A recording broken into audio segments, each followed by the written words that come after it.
Hello guys, আমি একটা কথা বলতে চাই। হাসিও লাগছে, ভালো লাগছে, ভাবনা হচ্ছে। কোথায় কিছুই নাই।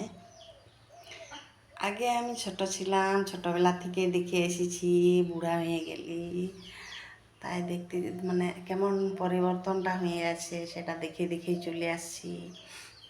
প্রতিদিনে বলবো তো বলি নাই, তো আজকে বলছি। কেউ রাগাবে নাই, রাগাবার কিছুই নাই। এটা ভাবি ভাবি সবাই লিপে সত্যি কথা না মিথ্যা কথা বলছি। এটাই বলছি যে আগে ছিল ভালো যুগ ছিল, এদিনের যুগ ভালো নয়। এদিনের যুগে বউ বিটিগুলা কোনটা যে বউ আর কোনটা যে বিটি কাকুকে চিনা যাচ্ছে না। আমাদের আদিবাসীগুলাই চিনা যায় কোনটা বিটি আর কোনটা বউ, বাঙালিগুলোকে চিনা যাচ্ছে না। কেন চিনা যাচ্ছে না? এখন দেখছি সোশ্যাল মিডিয়ায় বেড়ায় তোমরা বিটি ছানা সিঁদুর পড়ছে, শাখা পড়ছে, নাচছে, আর বউ বিটিগুলা তো সিঁদুর পরে শাখা পরে নাচছে। তো আগে বলতেছিল যে হ্যাঁ গো, তোদের বিটিরা তো থুবড়ায় আছে, আমাদের আদিবাসীগুলা পড়ে তো, তোদের বিটি ছানাগুলা যে শাখা পড়ছে ওর কি বিয়া হয়েছে?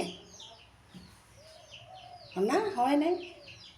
তো কেনে শাখা চুড়ি পরেছে? ওই যে আমাদের চলে খাটে, তোদের তো খাটতেও নাই। আর এদিন সোশ্যাল মিডিয়ায় দেখছি থোড়া বিটি ছানা সিঁদুর পড়ছে, শাখা পড়ছে আর নাচছে। কি গুগল টাকার লোভে নাচছে না সম্মান হারাবার জন্যে নাচছে?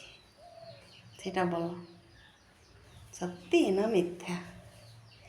তুমি যদি থুবড়া থাকতে যদি সিঁদুর পরো, তাহলে তোমার শ্বশুর ঘরে যাওয়ার দরকার নাই। তো তুমি তো পাচ্ছ সবই। হ্যাঁ, হাটেরলে না বাড়াই ঘরেরলে একটা লুহা কিনে আনলে আর পরিয়ে নিলে, আর কি? নিজে তো করতে পারি, যখন নিজে সিঁদুর পরতে পারছিস তাহলে লোহাটাও তো করতে পারিস। শ্বশুর ঘর যাওয়ার দরকার নাই, আর শ্বশুর ঘরে জামাইয়ের সিঁদুর নিতেও নাই। কী করতে? তুই তো নিজেই শখটা মিটাই নিছিস। তাহলে ও হো রে টকের জীবন, যা করছো না দারুণ করছো। ছাড়রি মায়া সিঁদুর পরতে সাহস হচ্ছে নাই, আর থৌড়া মায়ার সিঁদুর পরা বাপরে, আর শাখা পরা অসম্ভব হয়ে যাবি। তাহলে আমি যদি ভুল বলেছি তাহলে আমাকে কমেন্ট করে জানাবে যে তুমি ববিতা মুর্মু, তুমি ভুল বলেছ, বলো না। এই কথাই বললাম, কেউ রাগাবে নাই। সত্যি না মিথ্যা সেটা জেনে নেবে আবার লোকের টেনে।